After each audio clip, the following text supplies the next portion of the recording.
Bienvenidos a Cultura Rec.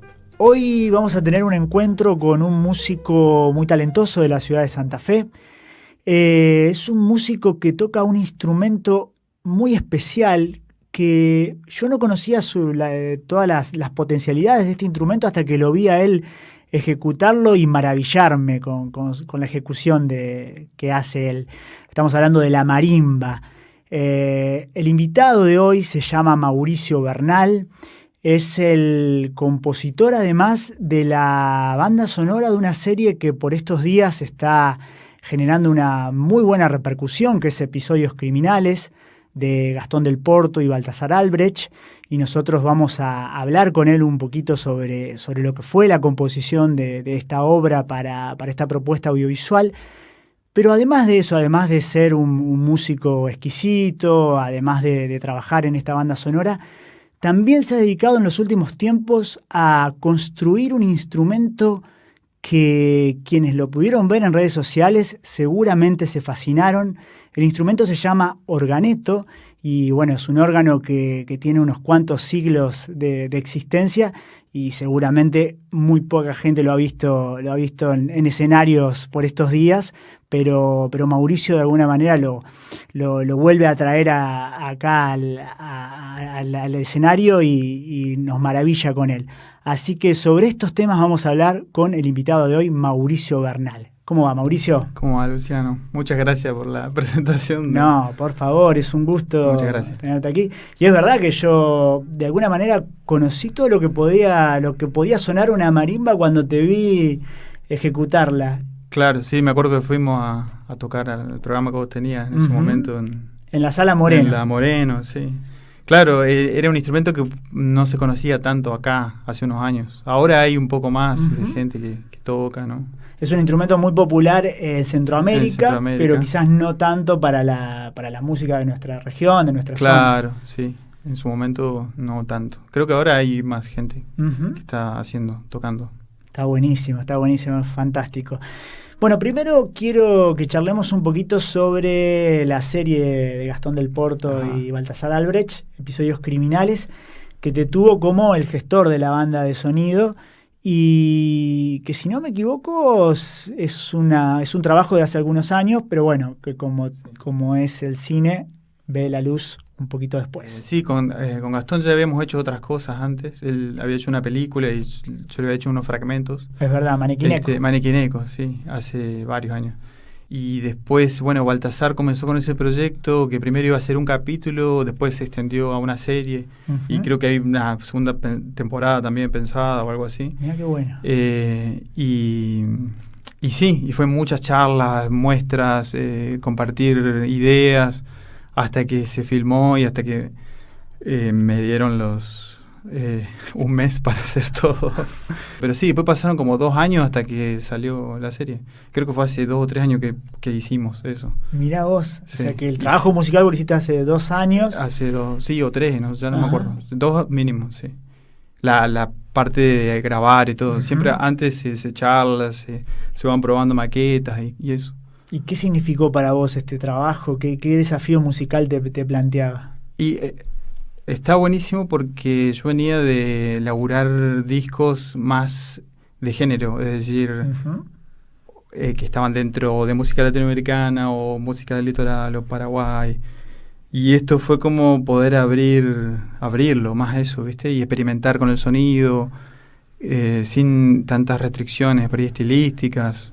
Y más pensar en la imagen, en las sensaciones, y una búsqueda de sonidos por ahí no tan convencionales, experimentar, viste, en el estudio, que es algo que siempre me gustó.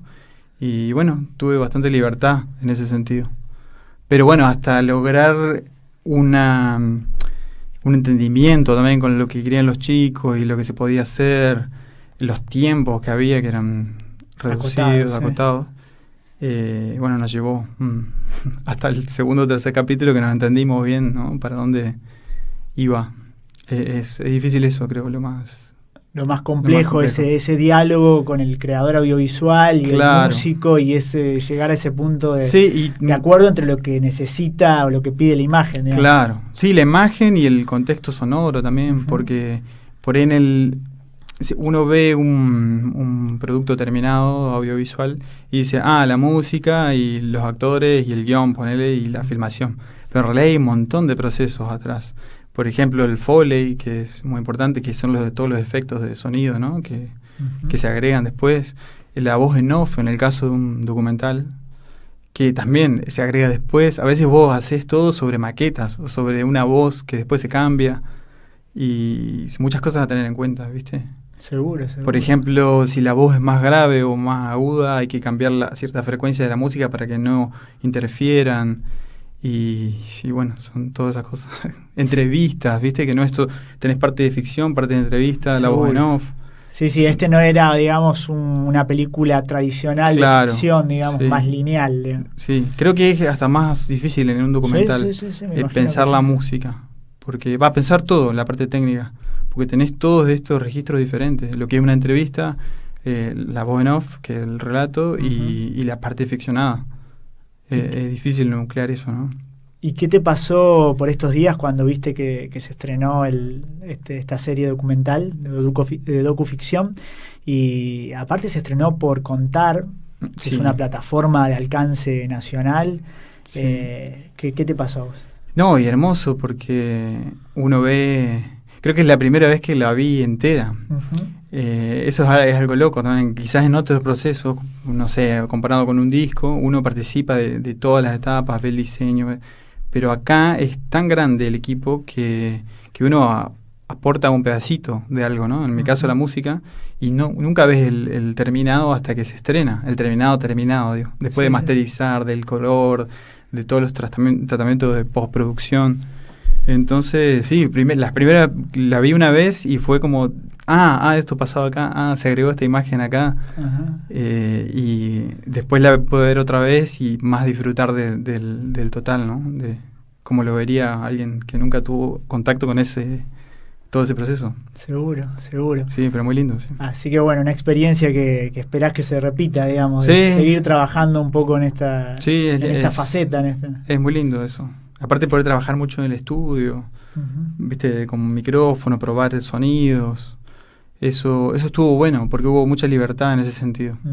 Y lo que sí lo que tratamos es de que el 90-95% del sonido sea grabado, real. Es decir, no utilizar sonidos sintetizados, ni sampleos que son muestras de instrumentos reales, sino son todos objetos grabados. Hasta la máquina de escribir que aparece por ahí es realmente una máquina grabada. Hay un fuentón de zinc de esos viejos grabados también, y cosas así, muchos instrumentos. Qué bueno. La verdad que celebramos el trabajo de estos dos realizadores audiovisuales que está cosechando el aplauso y la bienvenida de la gente, y porque hay mucho talento de artistas locales poniendo esto que vos decías, este granito de arena cada uno para dar esta obra total, y bueno, muchas veces la gente obviamente disfruta de la obra y no ve todos estos planos de trabajo que están superpuestos, y que bueno, que son un trabajo muy arduo de mucho tiempo. Claro, y sobre todo de la dirección, ¿no? De ellos que tienen que estar en todo el proceso y viendo todas las cosas. Porque uno a veces está muy enfocado en su... por ahí decís, no, el sonido así, que la música acá, y a lo mejor ellos están pensando en todas las cosas que suceden ahí, ¿no? Sí, claro. Está pensando en todos los instrumentos. Y más amplio todavía porque tiene que conocer de artes visuales, el vestuario, de todo lo que es la imagen en sí, y el sonido también, que son como varias cosas, ¿no? El ambiente, el foley, la música. Seguro. Son varias capas. Qué bueno. Bueno, felicitaciones por este gracias. laburo.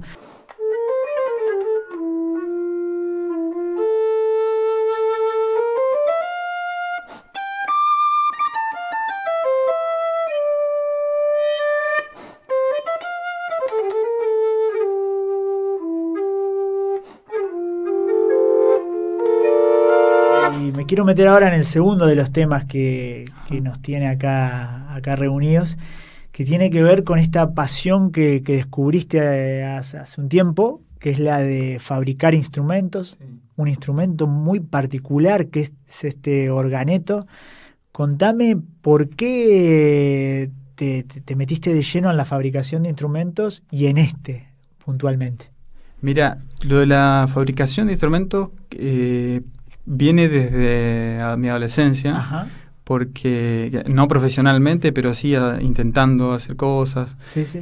Primero surge por la escasez, que bueno, muchas cosas así surgen en Argentina, por suerte, lo mismo en la electrónica, un montón de ámbitos de la música, que a veces no se consiguen los instrumentos que uno necesita, entonces los tenés que hacer. Ajá. A mí me pasaba con la marimba, que bueno, mi primer instrumento de placas, con el que empecé a estudiar, lo tuve que fabricar, porque allá en el 2000 no existía, no se podía, era traer de afuera. Era una fortuna. A una fortuna, con bueno, la crisis que había y bueno, siempre así que tu primer marimba te la fabricaste. Sí, en realidad era un instrumento de cañitos, no era una marimba, pero era un instrumento de la familia de placas, es decir, de instrumentos con percusión afinada, con el cual pude empezar a estudiar. Ajá.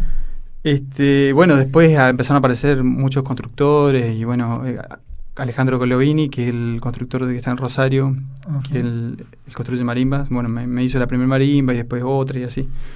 Pero bueno, y después pasaba con las baquetas. Las baquetas son los palitos con los que se pega, ¿no? La marimba. Ajá. Que no se conseguían acá en Argentina. Y también, bueno, entonces empecé a hacer, y siempre por algo que no se consigue, que empecé a hacer.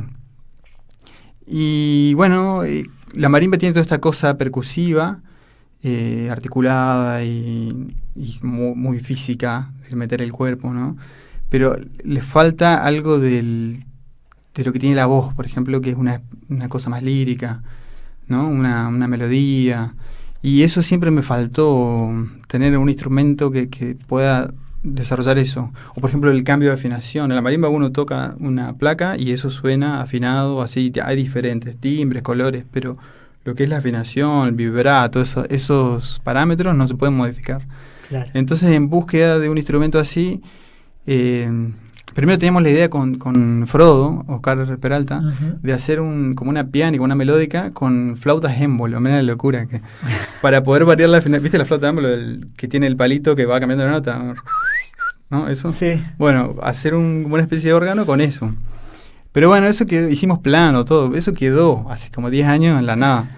Y hace unos 5 años más o menos volví a esa idea, en búsqueda de esa expresividad, a investigar, hasta que encuentro este instrumento. Un constructor alemán que había subido un video en YouTube que estaba muy bueno, y digo, no, esto es lo que necesito, ¿entendés? Porque era como un acordeón, pero con tubos, y a su vez el fuelle tenía el control de toda la expresividad esta que estábamos buscando. La línea melódica, el vibrato, poder hacer cosas ligadas. ¿Este instrumento de qué año es más o menos su aparición en la historia de la música? Sí, el organeto en realidad quedó solamente por iconografías. No quedó ni un instrumento vivo, por decir. Claro.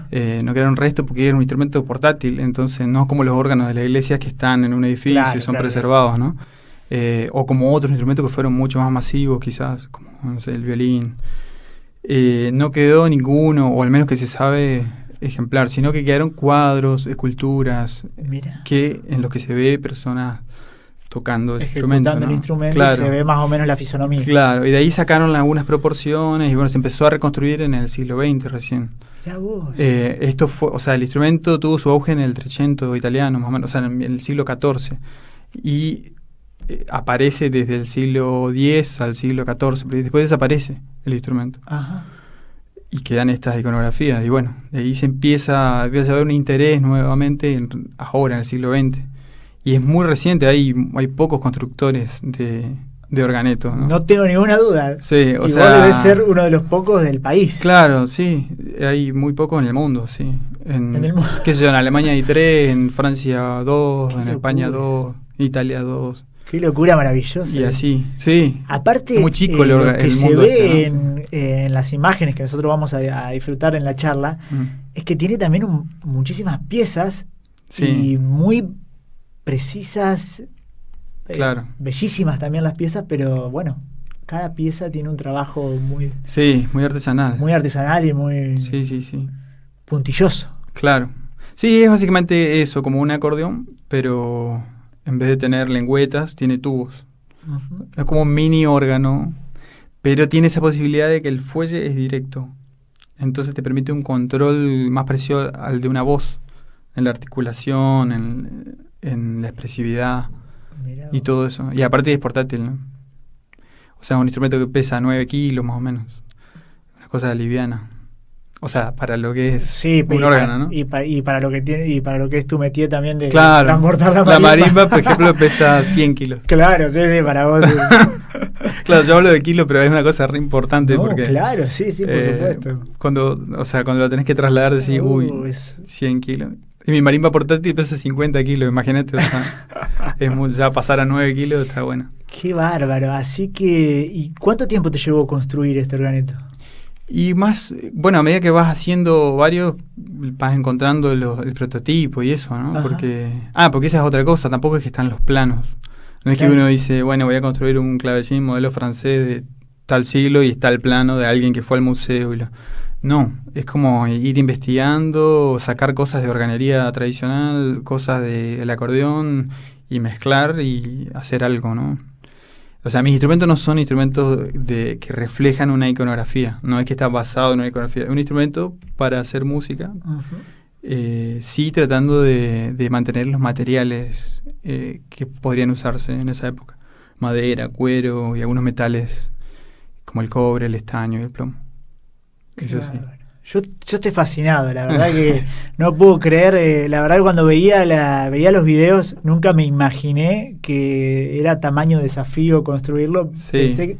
Sinceramente pensé que bueno, que habían sobrevivido a los siglos, Claro. o que se podían encontrar un prototipo, digamos. Sí, bueno, hay gente que sí, bueno, hasta Da Vinci hizo un prototipo de un organeto, pero más actual, con un doble fuelle.